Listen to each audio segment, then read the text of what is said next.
interesa el conversatorio. Ya, yo primero, muchas gracias por la invitación. Segundo, estamos, me parece, muy alineados por la descripción que ustedes hacen del movimiento que han armado, está muy alineado con lo que ha sido precisamente la motivación para entrar en este mundo. Empezar por decir que esta caracterización mía como de personaje es un poco patético, como cuando ya uno empieza a hablar en tercera persona de sí misma. Pero bueno, yo creo que entrar en la política y empezar a enloquecer van como bien de la mano, parece, a juzgar por las personas que he conocido de ese mundo.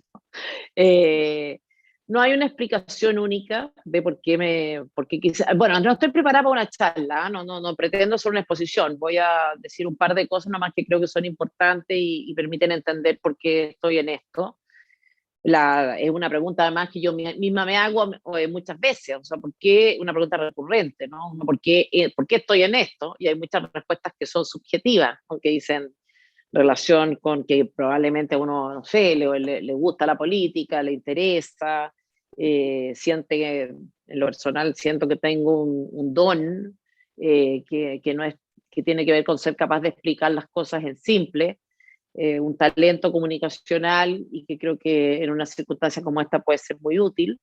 Pero yo creo que la respuesta objetiva, así la más evidente, tiene que ver con que me di cuenta, a propósito de un noticiero, yo oigo todos los días en la mañana el noticiero de la radio Bio Bio, y Tomás Mochati entonces daba cuenta de que había muy pocas personas interesadas en ser constituyentes, muy pocas personas, muy pocos políticos, o sea que había costado encontrar gente, porque era un cargo, bueno, que te deja inhabilitado por un tiempo y es corto, teóricamente, cosa que esperamos que así sea realmente, que no nos pasemos 10 años discutiendo la Constitución, pero es un tiempo breve y los dejaba inhabilitados. Entonces para quienes tienen aspiraciones de hacer una carrera política, tenía este problema que te deja como fuera, o sea, es poco tiempo y te dejan fuera. Por otra parte, es políticamente incorrecto decirlo, pero no es los sueldos del Estado, los sueldos de funcionarios públicos y de autoridades políticas suelen ser bastante mejores que este. Entonces yo dije, bueno, yo tengo la libertad de que tengo independencia económica y la de no tener aspiraciones políticas, y por lo tanto eso fue como el gatillante, como que uno dice, bueno, ¿cómo me voy a restar de esto que finalmente es importante? Pero sobre todo creo que hay una cosa reactiva mía tuvo que ver con la razón por la cual empecé a escribir hace 9 años, 10 años, que fue empezar a experimentar entonces con bastante más débil de lo que es hoy, la experiencia de que había un grupo chico que estaba empezando a tener pretensiones totalitarias. Eso fue lo que me molestó mucho. Empezar a darme cuenta que había ciertas bromas que ya no se podían hacer, que había posiciones que no se podían defender, que tú ya tenías que empezar a pedir perdón por haber sido partidaria del gobierno militar, o de la dictadura, como quieran. Yo le digo gobierno militar y moriré en eso, pero digamos, no podía haber una doble. Aprovecho a darles las gracias a todos los que están conectados. Obviamente la tecnología de repente juega sus malas pasadas, así que vamos a tratar de conectarnos de nuevo. No sé qué pasa hoy. Yo hago vivos todos los días o tengo muy buen internet, así que es muy raro, pero bueno. Ya, seguía. Entonces, se oyó hasta en el fondo que creo que, bueno, finalmente creo que ¿me oyen bien? ¿Me han estado oyendo bien o no? Sí, perfecto. ¿Sí? Ya, perfecto. Entonces, tuve y tengo la sensación de que acá hay un grupo que es muy menor, que se está imponiendo, y que se está imponiendo no porque tenga tanta fuerza, sino que porque tanto la derecha como la izquierda ha hecho esto posible. La derecha se dejó avergonzar, no entendió, me parece, quienes, insisto, vuelvo un poco al tema del gobierno militar, ¿no? Ceder en eso, transar en eso. Transar no me refiero a aceptar que hubo, como decía, abusos, y que esos abusos no son condenables, y etcétera, etcétera, digamos. O sea, sobre la base de de esa premisa, defender el gobierno militar, entender que tuvo un contexto, etcétera, etcétera, etcétera, es una posición que alguien podrá no compartir, pero es una posición legítima. En el minuto mismo en que la derecha pidió perdón por eso, desde mi punto de vista, se inhabilitó, quedó fuera de juego, dio espacio para quedar siempre en una posición de inferioridad moral respecto de la izquierda. Entonces yo creo que ceder en eso fue un gran error estratégico, incluso estoy diciéndolo y pensándolo. Por otra parte, la izquierda, entonces este grupo de derecha empezó a renegar de lo que había sido, a aceptar un discurso o unas verdades oficiales que son, desde mi punto de vista, completamente discutibles. Y vuelvo, no me refiero a los abusos que se produjeron, sino que estoy hablando de cómo se gestó todo esto. Se dejó arrinconar, se dejó acomplejar, se dejó estar, y finalmente hubo ahí, hasta el día de hoy, una verdad oficial que es tremendamente discutible y que dejó a la derecha un poco fuera de juego en este escenario. Y la izquierda, yo entiendo que habrá personas de izquierda también oyendo en este minuto, o de centro izquierda, qué sé yo, y la izquierda hizo lo suyo y tuvo una actitud más o menos parecida. O sea, yo creo que el problema vino de las dos partes, en el mismo sentido. La izquierda, que debía sentirse orgullosa de la transición, tal como ella se dio, la izquierda que debía sentirse orgullosa de un aprendizaje que yo creo que hizo, por lo menos la Concertación, sacó lecciones de lo ocurrido entre los años 70 y 73, entendió que la economía era importante y que por tanto no podía obviar, digamos, ese aspecto, entendió que el lenguaje de lucha de clase no terminaba bien, y entendió una cosa que es muy importante, que aislar al Partido Comunista era necesario. De hecho, no estuvo, como ustedes saben, no estuvo incorporado en coaliciones electorales hasta que Bachelet los dejó entrar, y que yo creo que fue el momento en que esta izquierda concertacionista empezó a sentir vergüenza de aquello de lo que debía enorgullecerse. Entonces, una derecha que reniega, que por otra parte no se siente orgullosa de ideas que hacen libres, prósperas a las naciones, de las cuales debiera estar orgullosísimo, que debiera defender a muerte. Tenemos una derecha escondida, a pesar de eso, y una izquierda que, en el mismo sentido, debiera estar muy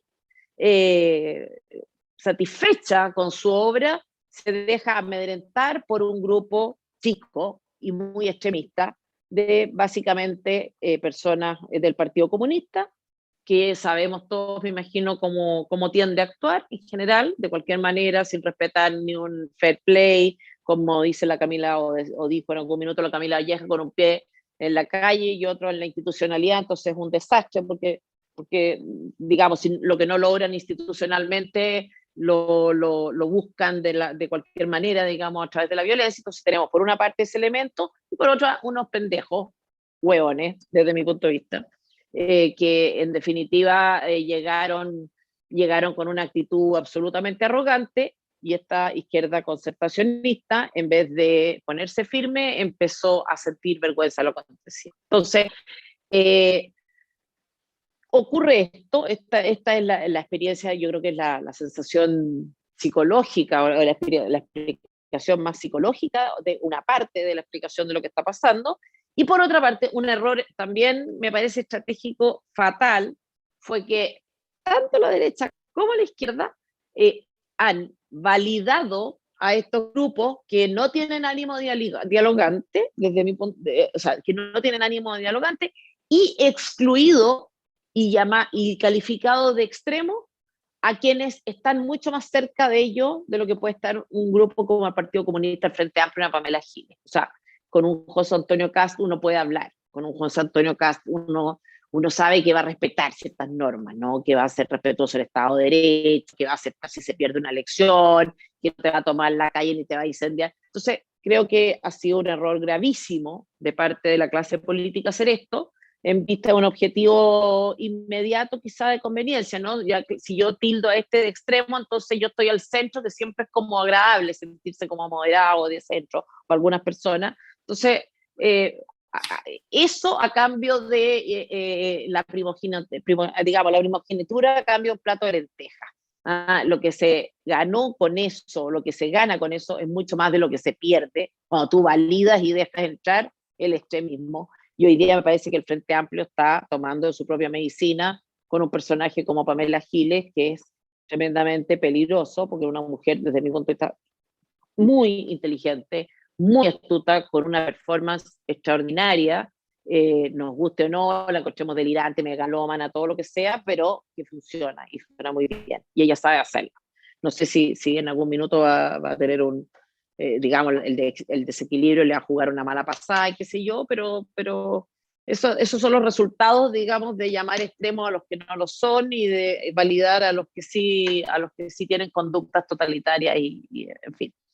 Entonces, bueno, está eso, está una intención mía de defender la libertad de expresión, porque la libertad de expresión, en definitiva, y ustedes me imagino lo saben, es la libertad de pensamiento, de defender la libertad con todas las posibilidades que esa libertad entraña, de no aceptar la cultura de la cancelación y de la funa, que está tan moda, de no aceptar la idea de que la percepción subjetiva que una persona pueda tener de sí misma o de lo que sea, le da derechos respecto de mí, de entender, esto puede parecer accidental, pero yo creo que no lo es, que el humor, que el diálogo, que el contacto supone tener roces.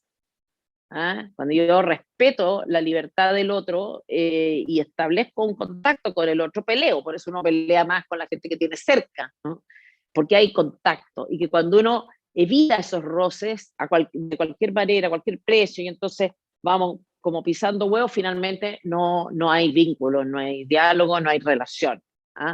Además, hay una cosa acá, esta especie de totalitarismo de que no nos podemos reír, no voy a ver el chiste machista, no puede haber el chiste no cuánto, y yo soy de partidaria de defender la libertad al extremo en este sentido. Bien el chiste machista, el chiste que ridiculiza lo homosexual, el chiste que se ríe del cura, de la monja, del alcohol, del borracho. Y si pensamos el humor, siempre tiene o sea, cuando uno hace humor, se ponen entre paréntesis en el fondo la emoción, ¿no? O sea, por supuesto que todas estas realidades que he mencionado, el alcoholismo, la homosexualidad, el machismo, todo tiene componentes trágicos si lo vemos de alguna manera, si lo vemos en serio, ¿no? Pero no poder reírse, no poder disfrazarse de determinadas cosas, como hemos visto algunas situaciones que se han dado en Estados Unidos, ¿no? Que yo me acuerdo un libro de Axel Kaiser que mencionaba un episodio de la Universidad de Columbia en que se les había mandado a los estudiantes una carta antes de Halloween para advertirles que por favor tuvieran cuidado, no disfrazarse de tal o cual cosa, no pintarse la cara negra. Entonces, en fin, se pierden muchas cosas buenas en la vida cuando uno anda así. Yo creo que es mejor la metida de pata y el desatino, siempre tratando de evitarlo, por supuesto, y de no hacerle daño a los demás, pero entendiendo que cuando hay contacto, insisto, va a haber roce. Creo que estamos cayendo también en unas confusiones muy profundas entre lo que es tener firmeza y ser intolerante, entre tener identidad y ser extremista. Creo que hay una ingenuidad muy profunda en esto, creo que en algún minuto seguramente se va a dar vuelta la tortilla y vamos a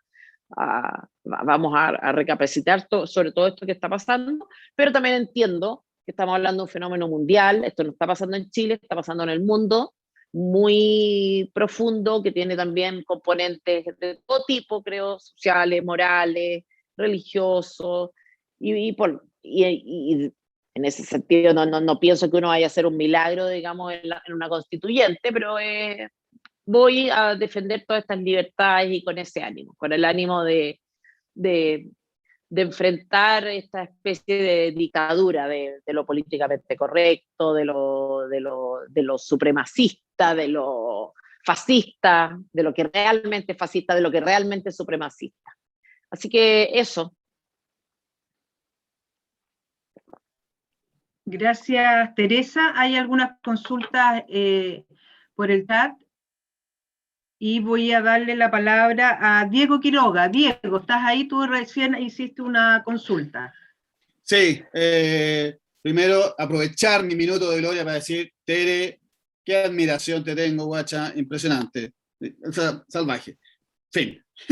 Yo tenía mi pregunta era la siguiente, yo hace un tiempo vi un video de Agustín Laje y decía que este tema, el de la destrucción de la República en Chile, y como estamos viendo, como dijiste tú, en varias partes del mundo, es un tema que se viene gestando hace mucho tiempo, silenciosamente, aprovechando los espacios que han dejado los políticos moderados y la derecha en particular, por una izquierda muy radical, que recoge y filosóficamente muy sólida o muy fuerte en ese contexto, recogiendo ideas de marxistas modernos, muy gramscianos. ¿Cuál es tu visión de la situación en ese sentido? ¿Cuál? ¿De qué cosa en particular? De lo que dice Laje, es que este es un cuento que lleva... Por supuesto, por supuesto, por supuesto, hay una destrucción, han permeado en el fondo la cultura en todo orden de cosas, en todos los ambientes, en toda la edad, en los medios de comunicación.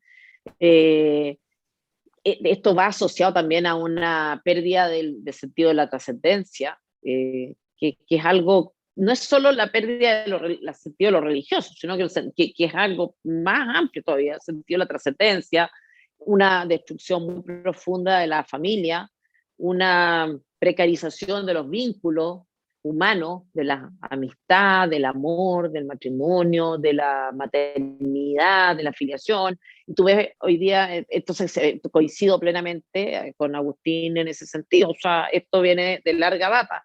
Tú ves hoy día a gente joven, la gente joven que, y no voy a entrar en esta cosa así como que, ay, qué terrible los jóvenes, pero tú les preguntas un poco qué quieren de su vida y te das cuenta de que lo que más valoran es tener como experiencias.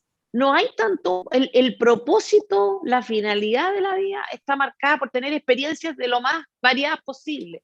Y por eso, pero no hay como un hilo conductor de la vida, no hay una estructura, no hay un orden. Y no digo que haya un orden que esté bien y otro que esté mal, pero llama la atención que es como, ya, sí, no, si quiero ser papá, es parte de la experiencia. También me gustaría casarme, porque es parte de una experiencia, pero viajar, pero cambiar muchas veces de trabajo, o sea, todo está marcado por una especie de popurrí, una cosa como un menú cuya esencia está dado por la variedad y por eso, y por la vivencia, mucho más que por el sentido.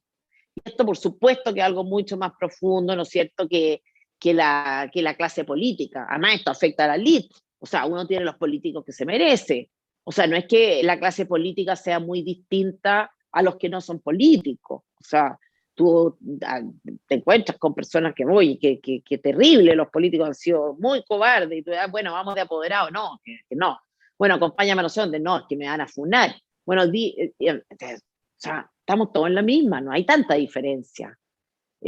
No hay tanta diferencia, no es que, o sea, tú vas en la calle y cuando yo que he hecho campaña, he estado mucho tiempo ahora en la calle, y tú ves la diferencia entre el que te grita perra, facha, culiada, no sé qué, pero ya con una impresionante, y por debajo, al lado, un gallo que te hace así, pero como con el dedo así como así, escondido. Entonces, no. O cuando tú dices políticos ladrones, pero a ver, cuando ocurre que, recuerdo, hace unos años, una experiencia que impresionante, o sea, algún camión esto de que trasladan valores, se le abrieron las puertas y volaban los billetes. Y recuerdo que un montón de gente que iba caminando por ahí agarrando los billetes, o sea, no estábamos hablando de asaltantes de bancos, o sea, el señor que iba ahí, un señor que trabaja, un señor que tiene familia, que tiene hijos. Entonces, empresarios corruptos, y nosotros, y cada uno de nosotros, ahora a propósito del tema de las campañas, es impactante, yo he estado preguntando, a ver, ya, ¿cómo hago para el tema del financiamiento? ¿Cómo se logra? ¿Cuáles son las normas? Son complicadas, nada funciona, el Banco de Estado no funciona, el CERVEL no funciona, entonces es prácticamente imposible cumplir la ley. Pero te dicen, no, mira, lo que tú tienes que hacer es esto, finalmente aprovechar esta devolución que te hace el Estado para quedarte con plata, o sea, para hacer un negocio de las candidaturas. Y esto se hace, y te lo dicen como si nada. Y yo me demoré como unos días en caer en la cuenta, como que algo no me calzaba, digamos, que esta devolución era, no, tú consigues donaciones, le pagas a la imprenta, por ejemplo, que te hizo algo, que en general tú no le quedas debiendo porque la gente no te hace cosas, salvo que te tenga mucha confianza, tú le pagas con donaciones que hayas recibido, qué sé yo, y después el Estado te devuelve esa plata que tú pagaste, ese gasto que tú tuviste y que aparece como gasto pendiente. Entonces tú te tienes que contactar con todo tipo de proveedores que te entreguen facturas en las que aparece por pagar, pero que en realidad ya están pagadas. ¿Para qué? Para que el Estado te devuelva y tú con eso te quedas. Y eso te lo dicen así muchas personas. No, pero es que yo no quiero hacer eso. No, pero es que si no te van a revisar porque va a aparecer sospechosa. Entonces, no, o sea cuando hablamos de ladrones o cuando hablamos de cobardía o cuando estamos hablando de nuestra cultura, estamos hablando de nosotros mismos. No es que haya un grupo especial. Y bueno, eso es lo que no queremos. Hoy día tampoco se puede decir nada. O sea, tú te das cuenta que ministros como el ministro Varela, cuando el ministro Varela dice, sí, también los servicios médicos están colapsados, porque también es verdad que hay gente que va y hace vía social, y tú ves que pide perdón después, y eso es verdad, no es que esté colapsado por eso, pero eso es verdad, que también hay gente que va a hacer vía social, y nada se puede decir, y por todo hay que pedir perdón, y que uno dice, no, que la gente está llamada al autocuidado. Usted, ministro de Salud, está diciendo que la gente no se cuida, que es culpa de los demás, que es culpa de cada uno. Usted está pretendiendo insinuar algo como eso, y entonces va el ministro y pide disculpas. No vaya a ser que alguien piense que yo dije eso. Por supuesto que esto es siempre responsabilidad de otros. Entonces, estamos frente a una cultura y un fenómeno muy, muy profundo, y estoy de acuerdo con Agustín, de larga data. Estoy como bien lenta para respuesta, bien como... No, pero te diste una vuelta larga, pero buena. Estoy como buena para el rodeo. O sea, se nota que estoy como cansada. Gracias, Teresa. Ahora le voy a dar la palabra a Elizabeth. Tú tienes 2 consultas, después viene Rafael Covarrubias y posteriormente Julio Cañas. Sí. Los tengo todos anotaditos. Muchas gracias. Muchas gracias, muy cortito porque ya he hablado suficiente. A lo mejor es media añeja mi pregunta, pero Tere, ¿qué piensas tú que estuvo detrás del estallido social? Lo mismo que hablábamos recién, infinitos factores. Pero yo creo que, mira, yo siempre pongo ejemplos de la maternidad. Cuando un niño se cae, un hijo tuyo se cae jugando en columpio, qué sé yo, y tú corres a rescatarlo y le das al niño la sensación de que esto es terrible lo que le está pasando, el niño llora el triple, se victimiza porque tú lo estás victimizando. Sí. Entonces, si tú le dices, te dolió, pero se va a pasar, la reacción del niño es distinta. Entonces yo creo que este discurso de que tú, pobrecito, de que están abusando de ti, de que esto es terrible, que este sistema es fatal, eso es un componente muy importante en el 18 de octubre, o sea, la sensación de que acá todo está pésimo, y de hecho hay muchas encuestas en las cuales la gente muestra una disonancia completa entre la percepción de grupos generales y el grupo en particular. No, mi banco funciona bien, pero los bancos son todos ladrones. El cura párroco de mío es buena persona, pero los curas son todos pedófilos. O sea, estas generalizaciones están por una parte, por otra, la naturalización de la riqueza de la que habla Agustín Laje, precisamente. O sea, la idea, la sensación de que el estado en que nosotros estamos es un estado de base y que de ahí solo cabe mejorar. O sea, no, quémate el metro nomás porque así vamos a lograr cambios. O sea, no, o sea, puede que no haya plata después para arreglar el metro. No, eso no está dentro de la naturalización de la riqueza, creer que el estado de las cosas. Entonces, hoy día no tienen la gente joven sensación de riesgo, de que haya algo que perder. O sea, por ejemplo, tú ves que se critica mucho el tema de la deuda, que las familias están endeudadas, y es verdad, y es un tema.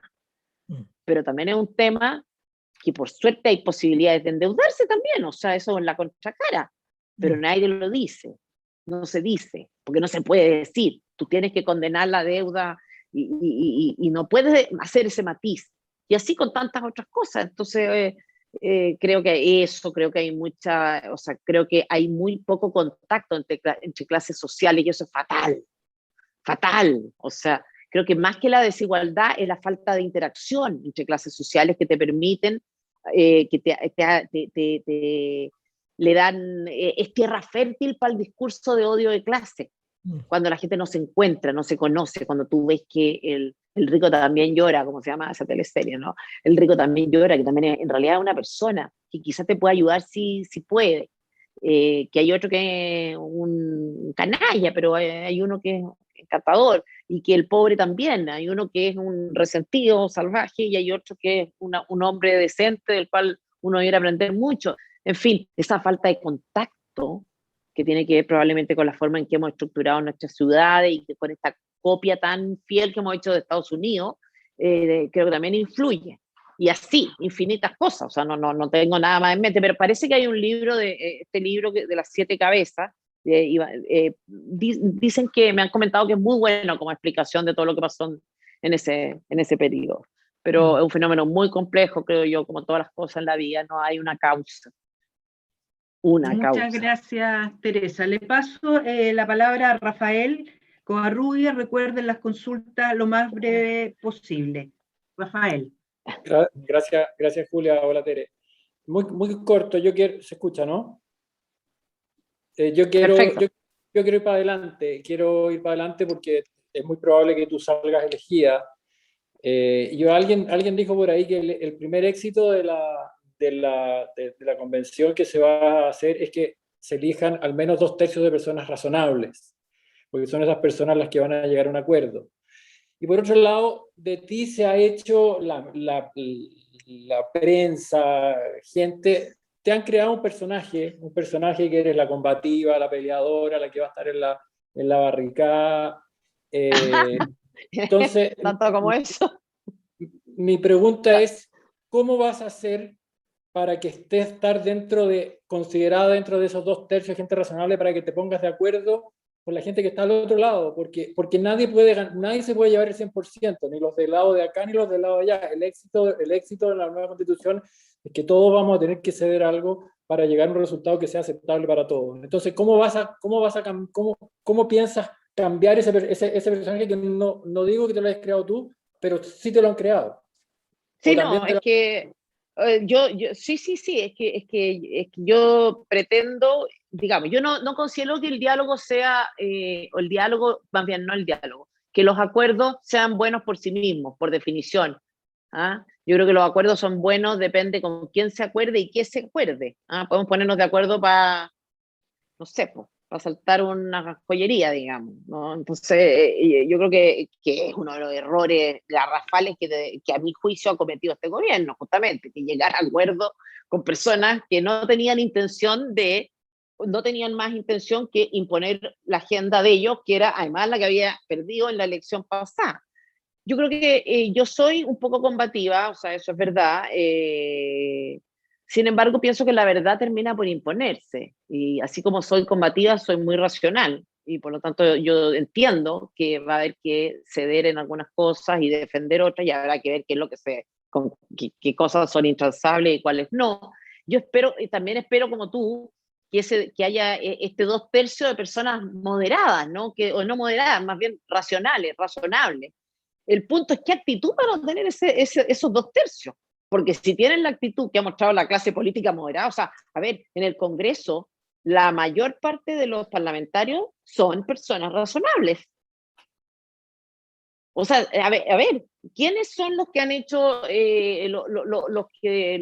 los menos razonables, los que han hecho más oposición, los que han sido más obstruccionistas, como se dice? Son los menos.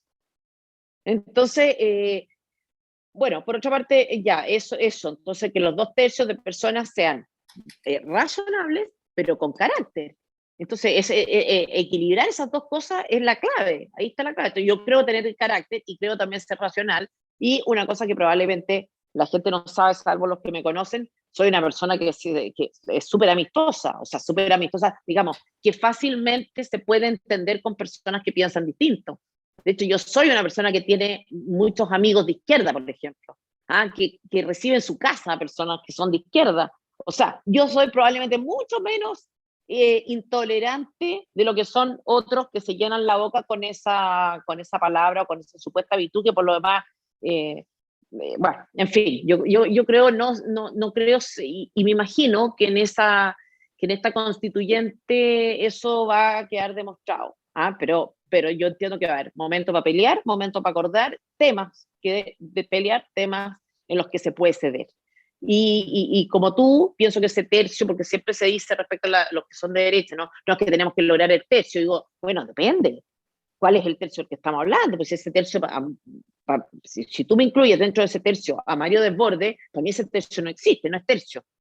Y a lo mejor voy a estar más cerca, ¿no es cierto? O voy a sentirme más cercana o más interpretada por una persona como Mariana Elwin que Mario Desbordes. Entonces, finalmente, es una cosa, y volvemos al tema del carácter, es una cosa de carácter, de convicción, y tú ves ahí a una Mariana Elwin con una forma, ¿no es cierto?, muy parecida a la de su padre, muy afable, muy suave, pero una persona firme y con identidad clara.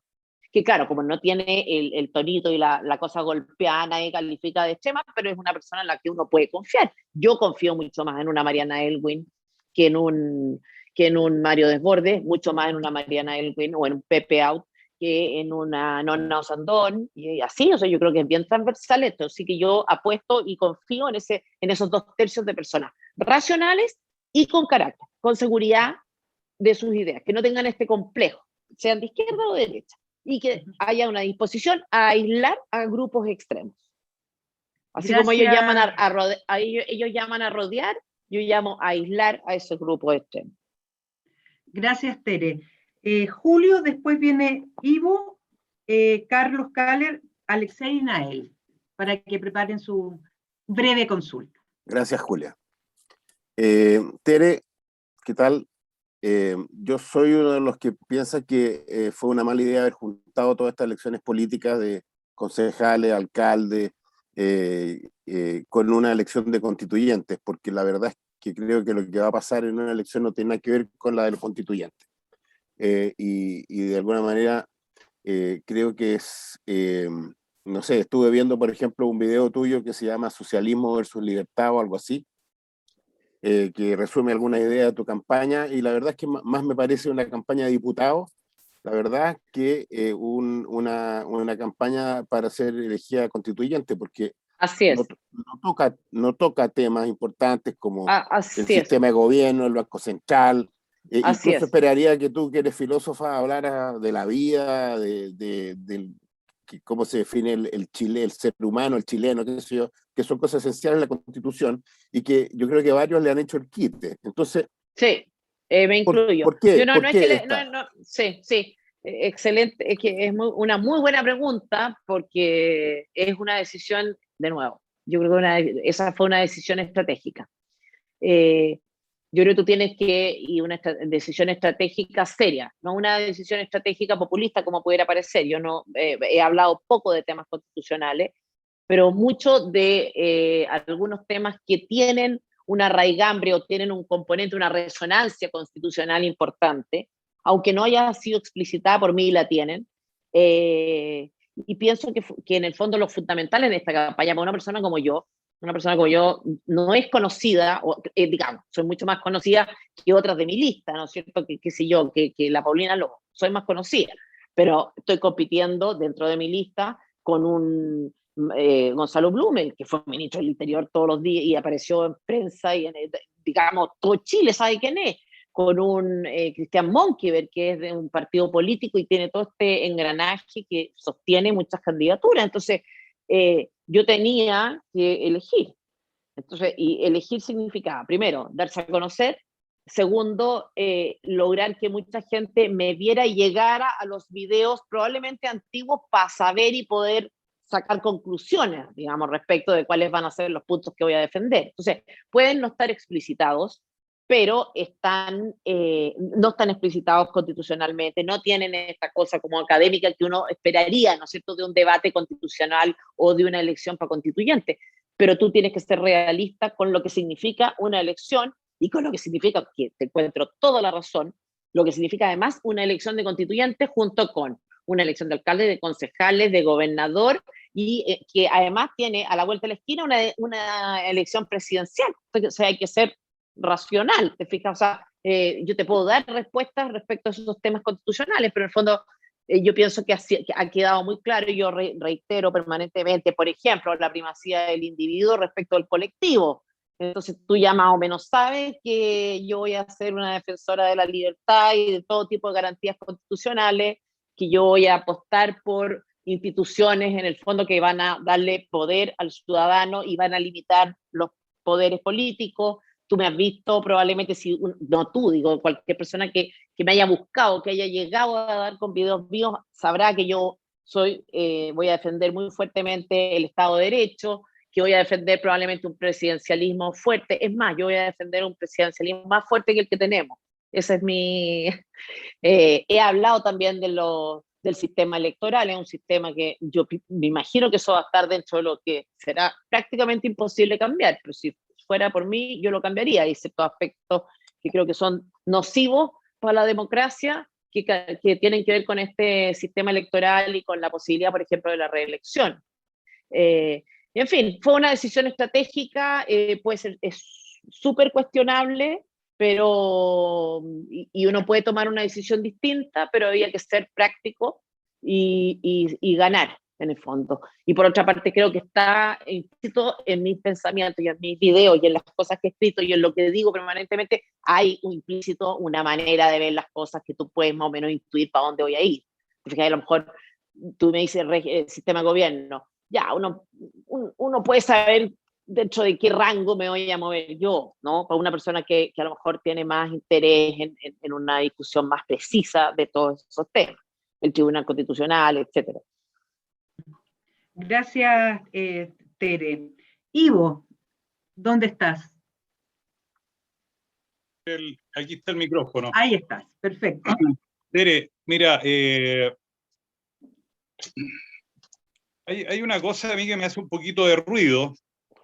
Primero que todo, felicitarte, pero específicamente comentarte algo que tú dijiste al principio y que te extendiste bastante, pero que a mí yo siempre había echado de menos personas que comentaran sobre esto, personas conocidas como tú, digamos, que específicamente cuán distintos somos nosotros los chilenos de los políticos. ¿Está la Tere ahí o no? Estoy acá. Ah, me estás escuchando. Te oigo y te veo. Te oigo y te veo. Ya, qué bueno. Oye, entonces yo muchas veces lo he comentado con amigos, qué sé yo, y yo mismo me pregunto, a ver, se habla de la clase política corrupta en este momento, pero muy, muy, muy fuertemente, que el Congreso es un desastre y que la clase política es una porquería, que es lo peor que hemos tenido en años de años. Entonces, yo me preguntaba, bueno, ¿de dónde nace este problema de la clase política, cómo se ven actualmente, digamos? Entonces, mi pregunta, o más bien mi comentario hacia lo que tú comentaste inicialmente, es que creo que nosotros, como pueblo, digamos, como pueblo chileno, somos ni más ni menos que somos un reflejo de la clase política que hay ahora. Y creo que, salvo honrosas excepciones, digamos, entre las cuales creo, ni siquiera estoy seguro que me puedo incluir, es que nosotros seríamos iguales. Si cambiáramos los puestos y sacáramos todos los diputados, senadores, regidores, gobernadores, ministros, los sacáramos a la vida civil y pusiéramos gente NN, con cierta preparación, tal como ellos tienen, en los puestos que ellos están, en un año seríamos la misma porquería, entre comillas, que es actualmente. Bueno, Entonces, por eso que son tan importantes las instituciones. Por eso que son tan importantes las instituciones, porque tú no puedes apostar a que hay un grupo de ciudadanos que son súper correctos y otros que no, y que por supuesto que van a ser incorruptibles. incluso uno puede dudar más de estos incorruptibles, ya sabemos, ¿cierto? La historia. Entonces, yo estoy como bastante de acuerdo contigo. O sea, uno no tiene que escupir al cielo, no tiene que autodefinirse como una persona, sino que tiene que, primero, tratar de también meter o desarrollar una cultura, un discurso de la probidad, de la honestidad, de qué sé yo, hacer ver eso, pero como te digo, está prohibido decir estas cosas. Está prohibido decir, oye, sí, es verdad, la ISAPRE no te baja, no te saca la carga cuando el niño cumplió un año, debiera sacarte, o te sube el plan arbitrariamente y entonces deja de funcionar como seguro, etc. Ya, eso se puede decir, pero tú no puedes decir, oye, tengo casos conocidos bien, de personas que me dicen, no, mi papá me hizo un contrato y entonces aproveché el postnatal para cobrar sueldo, me hizo un contrato como artificial y no sé qué. O, oye, opérate esto, entonces, pero el mismo médico te explica, te hace la muestra oftalmológica, el diagnóstico, y entonces te dice qué es lo que tienes que decir tú, entonces detecta que hay un problema de enfermedad y entonces la operación, chúngale. ¿Aló? ¿Estamos ahí? Sí. Sí. Ah, ya. Sí, Es que sí. espérame, que se me está acabando la batería. Entonces, el médico, tú pasas una cirugía estética por una cirugía terapéutica. Entonces, estoy 100% de acuerdo contigo, pero en el fondo eso se resuelve primero con un discurso, con una no sé, con un relato, en el fondo, que invite a los ciudadanos a ser más honestos, que socialmente esté mal visto, incluso que la gente detecte, porque cuando alguien te dice así, muy, muy liviano de sangre, oye, haz esto para que esto te lo cura, para que esta operación estética te la cura, cuando te lo dicen tranquilamente, quiere decir que ni siquiera hay conciencia. Entonces, yo creo que hay que concientizar, pero también las instituciones son sumamente importantes. O sea, en Estados Unidos es verdad que la gente es más honesta, pero también es cierto, ¿no es cierto?, que tiende el gringo a decir la verdad. También es cierto que cuando no lo eres, las sanciones y las penas son durísimas. Entonces, hay una mezcla entre institucionalidad, discurso, moral, valores, concientización, etcétera. Creo yo. Correcto. Tere, Gracias. déjame ampliar, porque en realidad esta era la primera parte, pero la última parte es muy corta. Creo que, y espero que tú estés de acuerdo, y quería pedirte en realidad que lo pienses bien para ver si tú puedes hacer fuerza para este concepto que te voy a indicar. Creo yo que una de los problemas gravísimos de nuestra institucionalidad, específicamente el Congreso, los ministros no te diría tanto porque son llamados por el presidente, no hay nada que hacer, digamos, pero hay tanto político que hace puja, que hace fuerza para estar en el Congreso, digamos, en el mundo de la política, y después eternizarse por el solo hecho de tener unos sueldos millonarios y unas garantías millonarias económicas, y todos sabemos cuáles los montos que son groseros, digamos, esa es la palabra más grave. Entonces, creo yo que en Chile una de las raíces de la corrupción y de la mala clase de la política es justamente lo contrario por lo que se ha buscado. Yo creo al respecto tengo dos ideas que me gustaría defender efectivamente, que he defendido en algunas oportunidades, pero las que quiero insistir. Uno, que tú puedas estar solo un periodo en cualquier cargo en el aparato fiscal, y que después tenga que estar el mismo periodo en el mundo privado antes de volver a cualquier otro cuestión. Entonces, reelección cero. Eso por una parte, para que tú no estés usando el cargo para hacer campaña, para que no estés pensando en reelegirte a través de tu gestión. Eso por una parte. Y por otra, en que los sueldos digan alguna relación con el sueldo que tú ganas en el mundo privado.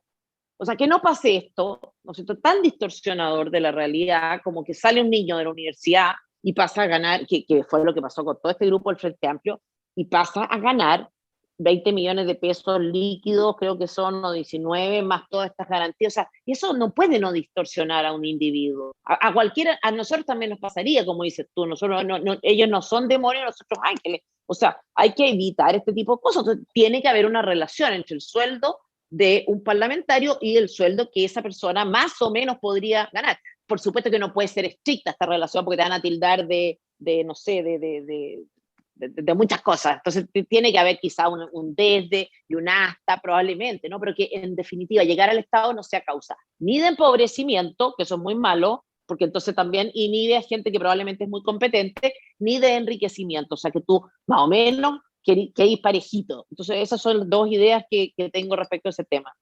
Gracias, Teresa. Gracias, Ivo. Ivo, por favor, es que si no, tenemos muchas preguntas, entonces si después por favor, tenemos Julia, tiempo, seguimos. Julia, déjame decir si no, una no cosa, estamos... 30 segundos. Solamente, mira, escúchame lo siguiente, Tere. Hay un concepto de base por el cual se pagan esos sueldos millonarios. Y eso era que los más capaces debieran tener la capacidad de renunciar a su sueldo en el mundo privado. Bueno, quiero decirte lo siguiente a ti como filósofa. Es mucho más importante que la gente sea honesta, correcta y que vaya por el bien común, y mucha gente de esa estaría dispuesta a renunciar incluso por su sueldo en el mundo privado para actuar. Entonces, no es el incentivo es la corrección y para eso deben haber sueldos bajos. Ojalá ad honorem. No, gracias, ahí estoy en desacuerdo. No, dale, Ojalá. Teresa, ¿cuál es? Ivo, ¿estás en desacuerdo que sea Estoy en desacuerdo con el ad honorem porque en el fondo eso significa que las únicas personas que pudieran participar son personas, no sé, o sea, qué sé yo porque me mantiene amable y gentilmente mi marido, digamos, o qué sé yo, una persona que tiene una cierta espalda familiares, o entonces que han excluido muchas personas por razones meramente socioeconómicas, entonces ahí sí que estoy en desacuerdo. Gracias, Tere. Carlos Caller. Sí, hola Tere. Oye, mira, un par de puntos respecto a algunas cosas que has dicho, que yo he sido un poquito más optimista al escuchar diferentes candidatos y diferentes listas, digamos, algunos de centro izquierda, otros de centro derecha. El otro día, escuchando a un candidato de centro izquierda, René Cortázar, dijo dos cosas que me hacen mucho sentido con lo que tú dices del valor, que realmente se necesita para esta función alguien con valor. Él decía aquí lo principal es que vaya gente que vaya con el celular apagado, o, si no, o bien gente que no cambie su voto por recibir una amenaza por WhatsApp, porque va a ser así, o sea, ese va a ser el ambiente. Efectivamente, René Cortázar... Aludiendo claramente a lo que pasó con Ricardo Lagos. Oye, pero espera, sí. fue víctima de una funa recientemente y tú sí, lo viste y me llamó la atención incólume. Y otra precisión, me parece que René Cortázar no califica dentro de centro izquierda. Yo lo considero mucho más. Puede ser. Por lo menos en el espectro de hoy está más cerca, yo lo llamaría casi centro derecha, René Cortázar. Sí, puede ser. Lo que te quiero decir es que hay un perfil de candidatos que van ahora, que me parece que son distintos a los candidatos que van al Congreso, que son gallos, bueno, como Cortázar y muchos, la mayoría de que ya tienen su edad, que no quieren hacer carrera política a esta altura, qué sé yo, y que finalmente son personas que van a defender, ven que hay una falta de valor, una falta de carácter, y finalmente aquí está en juego la democracia. Mira, un punto central, la gobernabilidad del país, ¿cómo lo vamos a centrar? ¿Cómo lo podemos apuntar un poco? El mismo Cortázar decía, aquí nadie tiene idea de quién va a ser el próximo gobierno. Yo creo que hay una, no sé, gran posibilidad que sea un próximo gobierno centro-derecha, y si no va a ser el PC, de la Gire, bueno, puede pasar cualquier cosa. Pero lo que decía es que lo que sí tenemos certeza es que el próximo gobierno no va a poder gobernar. O sea, con la deuda, con la cantidad de... O sea, ¿cómo hacemos eso? El sistema político electoral, yo creo que tiene que cambiar. Eso no lo van a cambiar desde el Congreso, porque el gallo que sale elegido con un 3% no va a querer cambiar eso. O sea, eso se tiene que cambiar en la Constitución. Tiene que ser, esa es una, mira, yo no sé qué viabilidad tiene lo que te voy a decir, pero creo que la gobernabilidad ha tenido que ver con la falta de carácter de la gente, por eso encuentro que es muy importante que llegue gente con carácter, ya, eso por una parte, pero creo que el presidente hay una facultad que yo le daría una atribución extra, o sea, yo creo en un presidencialismo más fuerte que el que tenemos, por de pronto habrá que elegir un presidente que use las atribuciones que tiene, que no ha sido el caso del que está actualmente en la moneda, me da la impresión, por lo menos yo eso pienso yo, por una parte. Por otra, hay una facultad que me parece tremendamente democrática, aunque quizá a primera vista puede parecer lo contrario, que es la de disolver el Congreso una vez durante el periodo del presidente y llamando, esta es la precisión, llamando inmediatamente a elecciones del Congreso. En cuyo caso tú tienes un grupo de gente, ¿no? Tienes un voto de ratificación del gobierno que está en ejercicio, si es que efectivamente se elige a gente distinta, o decirle al presidente, no, fíjese que estamos de acuerdo más bien con el Congreso que con usted. Creo que eso es una herramienta bien concreta que se podría incluir para darle al presidente más atribuciones, pero en realidad el problema que tenemos es el de la abdicación del poder. Y creo que no es, de nuevo, volvemos al tema, no creo que sea Sebastián Piñera, creo que es una cosa casi de la cultura, abdicar de defender las cosas que uno piensa, abdicar de dar la opinión, abdicar de defender la libertad, abdicar de tantas cosas. Entonces creo que hay mucho de eso. Y por otra, un empoderamiento salvaje de la gente más extrema. No sé ya si lo conté acá, pero el otro día sí, partí contándolo acá, ¿o no? Ya no me acuerdo, te juro que estaban tantas cosas, pero de una experiencia que tuve con José Antonio Cast en Providencia, lo relaté acá, ¿no es cierto?, hace un rato. Que tú ves como que hoy día está como bien visto esto de agarrar a chuchas, digamos, a una persona en la calle o a un político, ¿ah? La persona se siente como bacán, así, empoderada, y hay gente que lo valora positivamente, esto de que el chileno empiece a sacar lo que tiene dentro, y yo digo, pucha, tratemos que lo saque de una manera más civilizada, por lo menos, ¿no? Es distinto que te interpelen en la calle a que te insulten, y te insulta gente que va en unos autos a rato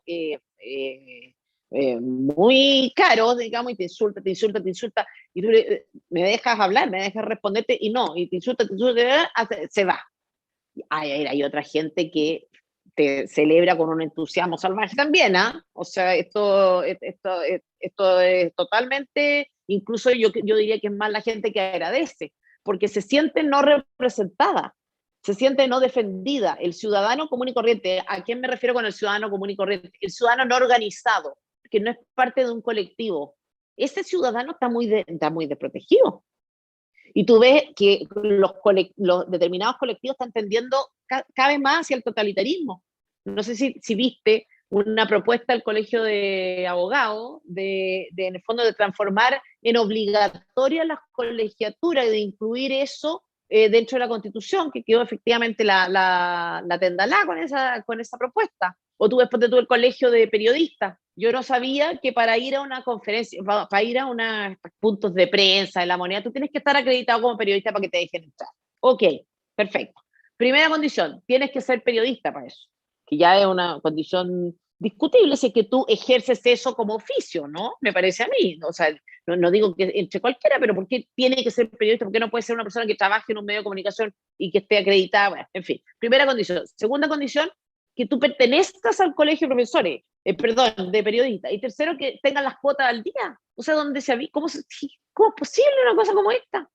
O sea, es obligatorio para los efectos prácticos para ejercer determinadas funciones de control del poder político desde un medio de comunicación, estar colegiado en el colegio de periodistas. Y ahora el colegio de abogados, del cual uno podría esperar un poco más, la misma cosa. Todo esto revestido bajo una especie de supuesto control ético, así como no sé. Entonces uno ve... Gracias, Tere. Alexei. Hola Teresa, un gusto de verte en persona, digamos, vía Zoom, modalidad COVID. ya estamos. Bueno, me declaro inmediatamente que yo soy fan tuyo, así que por si se nota alguna fanatitud, ahí está. Pero obviamente te conozco hace mucho tiempo, fui una de las personas que se puso contenta que hiciera yo una fundación, porque creo mucho en la defensa de las personas que piensan por sí mismas y dicen lo que piensan y no le tienen miedo a lo que dicen los demás, sino que lo consideran en una conversación racional. Y creo que te encuentro de eso también una gran líder. Y dentro de esa misma, quiero ir mucho más allá de lo que se ha conversado, y estoy pensando que la situación en la que estamos es que nuestra sociedad de alguna manera tiene votantes de baja información, así lo voy a poner yo, ¿eh? Y esos votantes de baja información son fácilmente cooptados por populismo y por falacia. Y voy a poner de ejemplo algo que nos tiene preocupado a todos, las teorías críticas postmodernas o neomarxismo, ¿no es cierto?, que tienen narrativas agresivas, que son colectivistas, para aquellos que puedan investigar más, se llama Identity Politics, y que es literalmente que las personas tienen que calzar en una identidad y lo individual pasa a segundo plano, y entonces por eso está tan fuerte eso que estaba hablando Teresa, pero bueno, en mi opinión.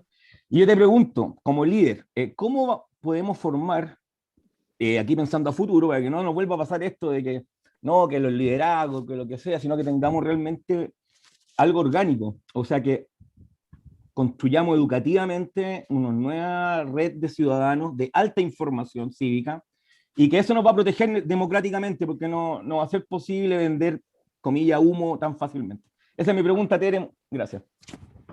Gracias. Chuta, está complejo, ¿eh?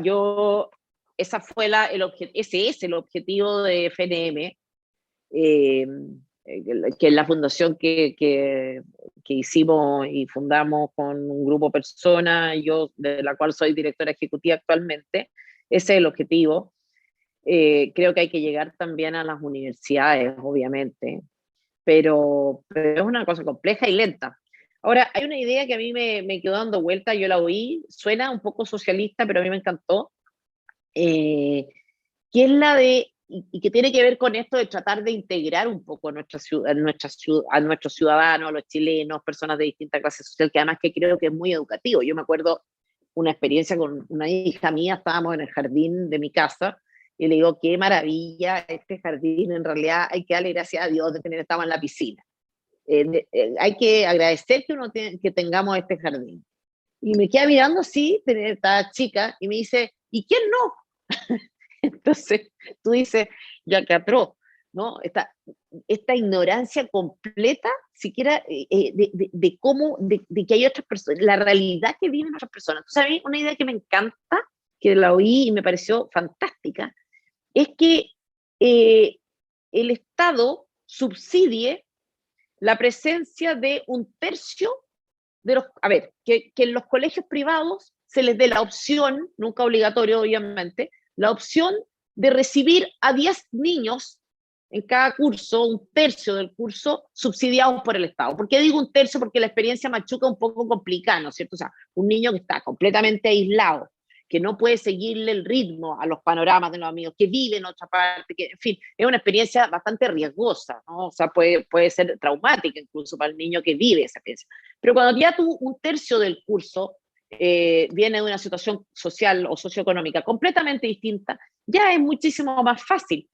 Y tú dices, bueno, que haya gente que tenga esa posibilidad y que el Estado subsidie a cambio de a lo mejor algunos incentivos positivos, fondos de inversión para los colegios, qué sé yo, y que niños que no tienen esa oportunidad estén en contacto desde muy chicos con niños que sí tienen oportunidades, que vienen mucho más estimulados desde sus casas, en fin, y que tú realmente logres un progreso social y un intercambio social enriquecedor. Esto suena como muy, muy de izquierda, pero en el fondo todo esto respetando la libertad, pero yo creo que la educación es clave y que es urgente,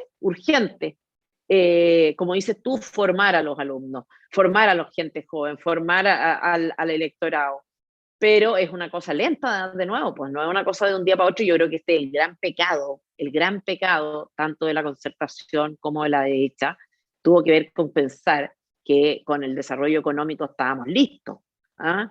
Que con los buenos números económicos, con buenas cifras, con buenos índices, bastaba. Eso no es así. El capitalismo requiere también de una moral. Así surgió, ¿no? Requiere de personas, por ejemplo, que tengan hábitos de trabajo. O sea, el capitalismo sin cultura de trabajo no funciona.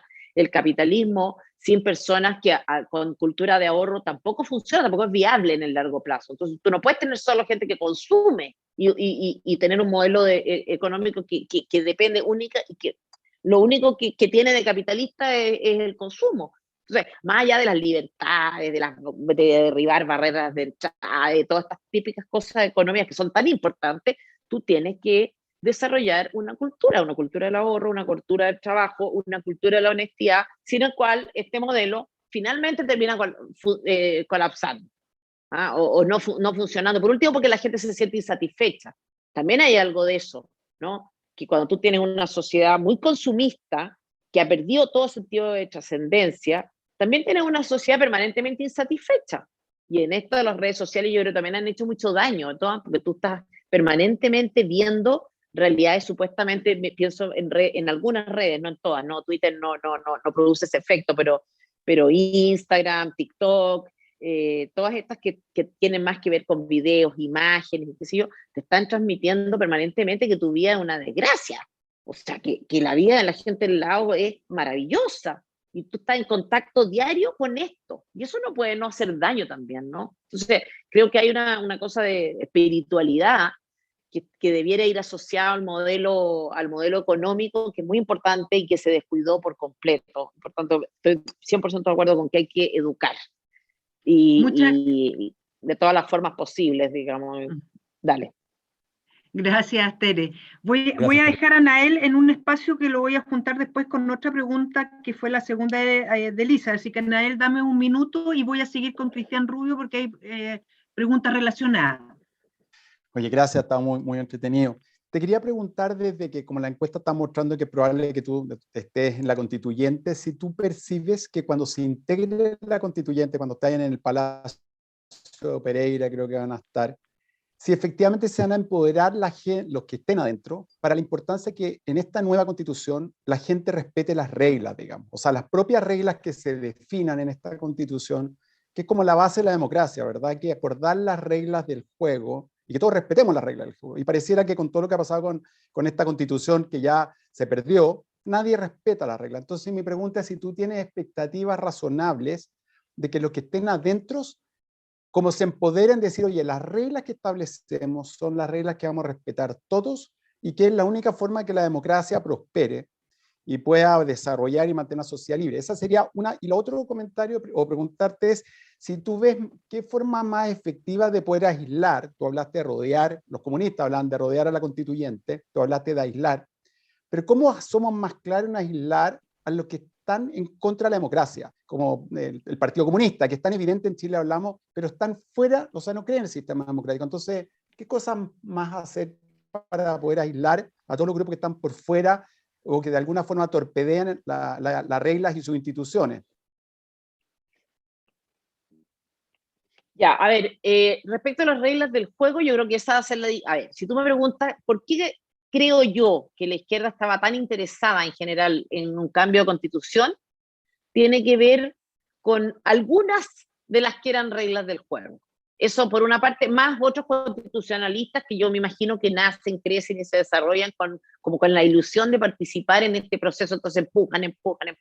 Yo no creo que haya tenido que ver con la falta de la legitimidad de origen y toda esta cuestión. Esa es la chiva, en el fondo, comunicacional fácil para vender el producto, pero en el fondo no, es absurdo. Si tú podés cambiar la constitución completa, si querís solamente a costa de cambio. Entonces, ahora, ¿qué creo yo? Que las reglas del juego que no les gustan a la izquierda tienen que ver con, fundamentalmente, me parece, los quórum. Y pienso que el 90% del tiempo vamos a estar discutiendo cuáles van a ser las reglas del juego. De que si no llegamos a acuerdo, ¿qué va a pasar? O sea, yo creo que esa es la discusión, esa va a ser, lamentablemente, bueno, no sé cómo sea, pero yo creo que prácticamente esa va a ser la discusión, cuáles van a ser las reglas del juego y si estamos dispuestos a aceptarlas o no. Yo creo que evidentemente, si te están diciendo que esto es, a ver, si te dicen que tener una nueva constitución es lo que le da legitimidad a la institución y a esta, uno debiera comprometerse a aceptar las reglas del juego, pero si hay algo que hemos visto es que las reglas del juego no se respetan, las instituciones no se respetan. Entonces yo pienso, las elecciones no se respetan. O sea, una elección de presidente es mucho más fuerte. El otro día alguien me comparaba el Parlamento con el presidente, y yo decía, el Parlamento no es una unidad, o sea, cuando tú dices ganó el presidente, es más fuerte esa elección que la suma de los parlamentarios, porque la suma de los parlamentarios responde, las elecciones de cada diputado, cada senador responden a razones muy, muy distintas. Pero cuando gana un presidente con un determinado programa, eso es lo que debiera razonablemente primar. Y eso es lo que había sido hasta entonces. Entonces, uno dice, la gente no está dispuesta a respetar las reglas del juego, la izquierda está dispuesta a tergiversar cualquier cosa con tal de imponerse, y de hecho es lo que ha pasado, y yo creo que va a seguir pasando. Si es que llegó, por ejemplo, ¿qué pasa? Si es que llegó antes. Si es que, por ejemplo, llegamos a una situación en la cual sale la derecha o el grupo, llamémoslo, de las personas razonables, supera al de los extremistas, van a decir que no hay legitimidad porque, no sé, siempre hay una razón para deslegitimar algo. Y hemos visto que hay un talento extraordinario para deslegitimar cosas y después imponer las propias. Por ejemplo, el sistema binominal se deslegitimó bajo el argumento de que llegaba gente electa con menos, llegaba en algunas ocasiones personas que estaban, salían elegidas, personas que tenían menos votos que otras. Bueno, el sistema que propusieron como alternativa es un sistema que tiene eso mucho más, pero muy agravado, digamos, que tiene esa característica, y además no solamente salen personas que tienen menos votos que otras, sino que salen elegidas personas que tienen representatividad prácticamente cero, o sea, con muy pocos votos. Y además tenemos personas, o sea, grupos y de hecho se ha demostrado el sistema electoral como fatal, porque hay un grupito, entonces yo creo que vamos a pasarnos la mitad del tiempo, el 90% del tiempo, discutiendo las reglas del juego, y eso va a ser lo más complicado. Y que se cumplan después, no lo sé, por esta disposición que veo. Creo que tiene que ver con el éxito o el fracaso que tengamos en lograr aislar estos grupos extremos. ¿Cómo logras aislar? Probablemente con políticos que tengan algún nivel de calle, porque da mucha risa, ¿no? Porque de repente te dicen que te cuestionan que tú no tienes calle, que tú no tienes esto, ¿no? Pero parece que estuvieran totalmente desconectados de la ciudadanía y evaluando y haciendo diagnósticos a partir de redes sociales o de grupos de nicho como es Twitter. Entonces están tomando decisiones sobre la base de un mal diagnóstico y se están acomplejando a partir de antecedentes o evidencia que no es tal. Entonces yo espero, y volvemos a lo mismo, ¿cómo aislar? Va a ser posible aislar en la medida en que exista la determinación de aislar a estos grupos, de darle el papel, de asignarle el papel que les corresponde. No estoy diciendo que no tengan ni un derecho ni a voz ni a voto, pero no pueden imponerse como lo han hecho. De la forma además que lo han hecho, porque no ha sido precisamente por la convicción, sino que a punta de barricada. Entonces, ¿cómo se va a aislar? Con carácter nomás. Gracias, Teresa. Nos quedan 5 minutos y tenemos la pregunta primero de Eduardo, después le voy a pasarle el micrófono a Pablo, que va a hacer un comentario, y Nael. Ahí estaríamos más o menos con las preguntas. Eduardo, cortito. Perfecto. Hola, Tere. ¿Qué Eduardo es? ¿Qué? No, dale tú, Rodríguez, dale tú. Ya, gracias. Eduardo Rodríguez, disculpa. Gracias. Bueno, hola, Tere, gracias por compartir esta noche con Chile Suma. Bueno, estamos en un proceso constitucional y si nos ponemos optimistas y llegamos a una constitución relativamente razonable, podríamos decir, bueno, zafamos, ¿cierto? Pero ¿crees tú que en realidad en el fondo existe una debilidad intrínseca de la democracia, ¿cierto? Que está siendo y seguirá siendo utilizada por grupos más radicales que usufructan, ¿cierto? Y cuyos embates la ponen en riesgo como sistema en el mediano o largo plazo y más allá de Chile, ¿cierto? Porque esto es algo que se replica en otras latitudes. Así es. Yo creo que todos los modelos tienen de alguna manera o en algún sentido llevan dentro suyo el germen de su propia destrucción, como dice Schumpeter a propósito del capitalismo. Todos los modelos, la democracia tiene este juego, ¿no? De que tú tienes personas eligiendo que a veces no están del todo informadas. Por otra parte, este círculo vicioso de transformarse, de ir ofreciendo cada vez más y cualquier cosa con tal de ser electo. Entonces tiene este problema. Generalmente, y es un dato histórico esto, después de la democracia viene, en algún minuto la gente como que se cansa de esto, viene una revolución que termina en realidad con un gobierno autoritario, dictatorial, o con un caudillo que tiene también estas características. Yo creo que eso es como, no digo que la historia sea como un péndulo, pero tiende a repetirse. O sea, hay algo de esto, hay algo de eso, y muy probablemente estemos en una crisis muy profunda y habrá que ver si logramos, en el fondo, remontar. ¿Ah? Pero yo veo ese riesgo bien fuerte, el que dices tú. ¿Y cuánto nos demoremos en llegar a eso? No lo sé. No sé si es lo que viene y vamos a tener una abuela hablándole a sus nietos en la moneda, digamos, ¿ah? O a un hardware, digamos, instalándose, o se va a demorar más, pero si seguimos con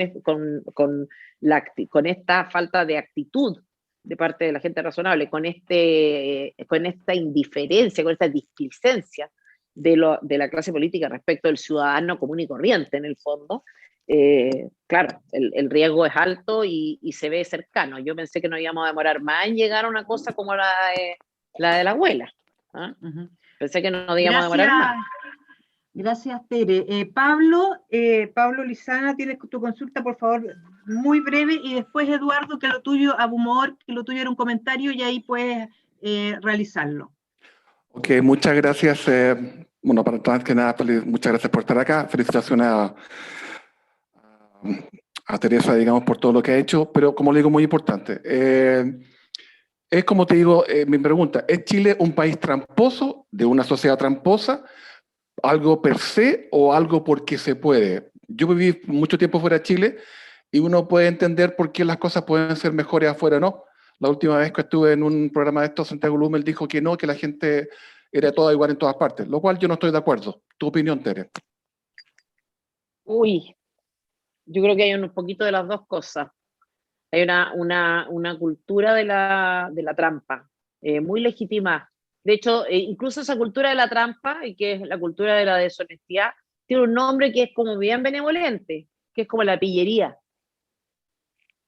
Cuando tú hablas de pillería, estás hablando de una cosa como casi como simpática, ¿no? O sea, una persona pilla es una persona como astuta, como con chispa, como que se le ocurren cosas, como que sabe sacar partido de situación. Y en realidad eso se llama robar, en general, ¿no? Entonces ya le pusimos un nombre muy benevolente y muy benévolo, muy buena onda, digamos, algo que no es bueno. Entonces tú crees que hay una diferencia de cultura, o sea, que hay un problema cultural y no de instituciones. Pero yo también pienso que hay bajas sanciones para la corrupción, po. O sea, los delitos económicos en Chile es una broma, es un chiste. Es un chiste las sanciones que tienen sanciones, los delitos económicos en Chile tienen sanciones bajas. O sea, si tú ponderas lo que es la multa respecto del beneficio, siempre sales ganando con el acto, con la corrupción, digamos, en términos económicos. Da la impresión, ¿no? O sea, no hay nadie que haya terminado preso en serio, estoy hablando, con los casos de corrupción que...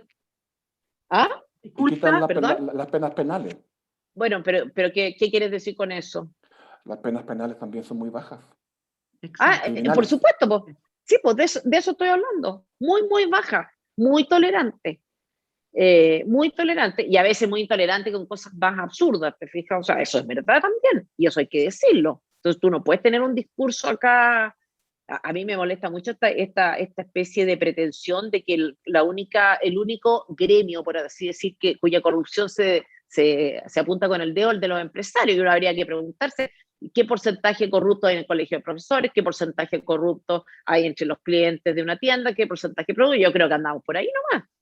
Pero hay unas penas que son bajísimas y que no inhiben las conductas, no son inhibitorias, no las desincentivan, por lo menos en el ámbito económico, y eso creo que ha sido una de las cosas también que influyen en la crisis, Ahora, la gente tampoco ha entendido cuáles han sido los verdaderos problemas de estos temas de corrupción. Por ejemplo, en el caso de la Polar, la gente no entiende el caso de la Polar, lo entiende mal. Entiende que el problema es que le renegociaron la deuda a la señora que debía una juguera y le pusieron más alto el precio a la juguera, y ese es el problema. Y no es ese el problema del caso de la Polar. Pero tampoco se entiende. El caso Cascay, yo creo que que tampoco es fácil de entender, entonces, en fin. Y hay una prensa acá muy ordinaria, muy rasca, que no hace la pega. A propósito de instituciones, la prensa, los medios de prensa, los medios de comunicación son instituciones también, debieran cumplir con una función y no la cumplen. O sea, tú oyes a periodistas, hoy día oía un programa de Julio César y recibiendo mensajes del público, y tú ves que deja pasar opiniones del público que son derechamente equivocadas, que contienen falsedad, y dejan pasar porque es impopular hacer la precisión y así fíjense que en la renta vitalicia pasa esto, entonces la plata ya no es, no lo dice y lo sabe. Entonces tenemos una clase periodística o unos medios de prensa que tampoco hacen la pega, que no se atreven, tampoco se atreven. Y no es que sean de izquierda, no se atreven. Y los dueños de los medios tampoco son de izquierda, no se atreven. Entonces, básicamente yo no sé si somos un país donde hay mucha cultura de la trampa o también una cultura como de la cobardía, de no decir las cosas, de no enfrentar. Gracias, Teresa. Te podemos quitar 5 minutos, habíamos dicho 8:30, pero me quedan 2 preguntas. Muchas gracias, Teresa. Eduardo, vamos ahora. Hola. No, lo mío ya se había planteado algunas preguntas previas, gracias, Tere, y dice relación con la necesidad de volver a hacer un trabajo ideológico a la gente mayor, que ya perdió su ideología, y a los jóvenes, para qué decir, que no tienen ideología de derecha. O sea, hemos sido expuestos hace más de un siglo a un adoctrinamiento tremendo y muy exitoso en la izquierda, un proceso de construcción tremendo, que nos tiene bastante caído, independiente del resultado de corto plazo que vamos a tener en este proceso eleccionario y en el siguiente. Es un proceso que hay que partir ya, y lo que uno no ve es quién lo va a hacer. ¿Cómo se va a hacer eso? Está complejo. Es complejísimo. Está muy complejo. En todo caso, yo creo que no es tanto, yo insisto, en muchos modelos, digamos, un modelo socialdemócrata también funciona sobre la base de una cultura de cierto grado de decencia, ¿no? El tema no es tanto que se perdió la ideología derecha, porque hay ciertos aspectos de la mentalidad más de derecha que la gente tiene súper arraigado. Por de pronto, esta mentalidad un poco como de consumidor, en la defensa del derecho de propiedad, por supuesto que cuando la propiedad es propia, no ajena, o sea, el sentido de la libertad, de la posibilidad de elegir, hay muchos aspectos del pensamiento más de derecha que están muy firmes en la mentalidad de las personas. Y incluso si llega un gobierno, por ejemplo, más socialdemócrata, también tienes que hacer una cultura de la educación, porque para que una socialdemocracia sea viable en el tiempo, requiere de ciudadanos que entiendan que tienen que contribuir a un modelo, con ciudadanos que solo son conscientes de sus derechos y no de su obligación de sostener este aparataje, de pagar estos gastos comunes del club al que pertenecen, que tiene muchos beneficios, pero es un club que si no pagáis las cuotas no es viable. Volvemos a lo mismo, o sea, hay una educación que tú tienes que hacer tanto para un lado como para el otro, y que en definitiva tiene que ver con la diferencia entre una persona más o menos decente, con ciertos hábitos, con ciertas normas, con cierto respeto por normas éticas básicas fundamentales. El no pago de pensiones de alimento, por ejemplo, es impresionante.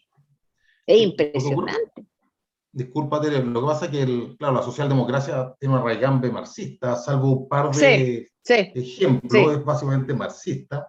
Y lo otro es que uno puede decir, claro, la propiedad privada, el consumismo es como la parte buena, pero si eso no ha acompañado con un poder judicial fuerte que haga respetar el Estado de Derecho, la propiedad privada, la libertad de educación, no se saca nada. Y eso hoy día en Chile se perdió totalmente. Por eso, como bien dices tú, es un círculo, ¿no? Es un círculo vicioso. En todo caso, la socialdemocracia yo creo que depende cómo la entendamos, ¿no? Porque hay países, entre comillas, que se mencionan como socialdemócratas y son, por de pronto, completamente capitalistas, con unas libertades enormes, y que la gente identifica a la socialdemocracia simplemente con el hecho de que se pueden ofrecer o dar ciertas garantías o más apoyo a determinados ciudadanos, pero porque hay riqueza. En definitiva son países capitalistas. Entonces depende de lo que entendamos por socialdemocracia. Estoy pensando como más en eso, no en una socialdemocracia en verdad, de verdad. que tiene, como dices tú, una raigambre marxista importante. Gracias, Muchas gracias. Eduardo. Gracias, Teresa. Hay una consulta que se quedó arriba de Elizabeth, como hizo dos, digamos, la salté, y tiene que ver con el tema del aborto. ¿Cuál es tu posición ¿Del con aborto? respecto a eso? Del Exactamente. aborto soy totalmente contraria. Totalmente Ok. contraria. En todas las instancias. O lo que ya En está todas las prohibido. instancias, a ver, en el caso de violación, absolutamente contraria, por la razón más evidente.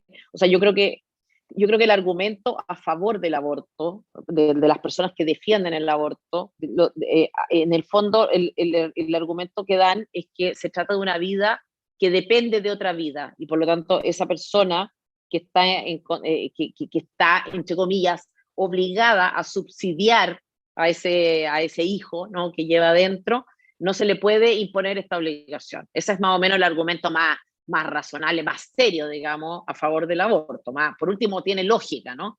Yo digo, si es que en nuestra ley está contemplado un cierto deber de auxilio para una persona que está ahí desangrándose, y tú puedes incluso ser condenado porque no cooperaste o no ayudaste a salvar la vida de esa persona. Si existe una norma como esa, yo me pregunto cómo vamos a sostener una sociedad en la cual tú no le puedes decir a una mujer, mira, está bien, tú no estás en condiciones de tener ese hijo, quizás no estás en condiciones ni siquiera de cuidarlo, pero tú puedes cooperar llevándolo 9 meses dentro tuyo y después entregándolo, porque resulta que el acto de desembarazarte de él es un asesinato. Evidentemente todos entendemos que alguien que llega a esa situación está probablemente pasando o atravesando por un momento muy duro, muy trágico, y que esto, ya, en fin, todo eso se entiende, ¿no? Pero eso no quita que el acto objetivamente sea un acto de asesinato. Ahora, eso en el caso de la violación me parece que no hay por dónde discutirlo ni por dónde defenderlo, digamos, que estamos hablando de un tercero que paga el crimen de otro. En el único caso que yo no estaría a favor, pero que también podría haber, por último, una lógica, tiene que ver con el caso en el cual tú pudieras discutir la calidad o la condición de ser humano de ese embrión que llevas dentro, porque, qué sé yo, tiene una característica determinada en la cual tú puedes cuestionar si se trata realmente de un ser humano, ¿no? Porque, qué sé yo, viene sin cerebro. Una cosa como de esa naturaleza, esas cosas existen. No estoy hablando de niños que vengan con alguna enfermedad, que vengan con alguna malformación, estoy hablando de un embrión que no tenga cerebro. Entonces, ya, me parece que ahí uno puede entrar a discutir por lo menos, pero en todos los otros casos creo que no hay nada que hablar. O sea, que estamos hablando de que la solución, y encuentro muy terrible en esta materia ver la posición del feminismo, porque por último tú dices, este argumento sentimental, que la mujer lo está pasando mal, que tú no la puedes obligar, es algo que tú puedes entender, pero ya esta especie esta como celebración del aborto, esta especie de festinar con el aborto, como si fuera una situación alegre, como que la aprobación de esta ley diera cuenta de algo, justificara, ¿no es cierto?, actos festivos, no sé, a mí me parece realmente muy chocante, muy chocante. No, soy totalmente contrario al aborto, completamente contrario al aborto. Muchas gracias, Teresa. La verdad que hemos abusado más de 10 minutos, que habíamos quedado hasta las 8:30, así que te agradecemos que hayas compartido con nosotros, con Chile Suma y con todos sus invitados. Siempre recordamos que es un espacio íntimo, donde podemos, digamos, preguntar distintas cosas y obviamente enterarnos y tratar también de cultivar todo el espíritu cívico que nos espera este fin de semana. No, felicitarlos por la iniciativa. Y la verdad que ha sido bien, a mí también se me pasó un poco la hora, porque ha sido bien interesante.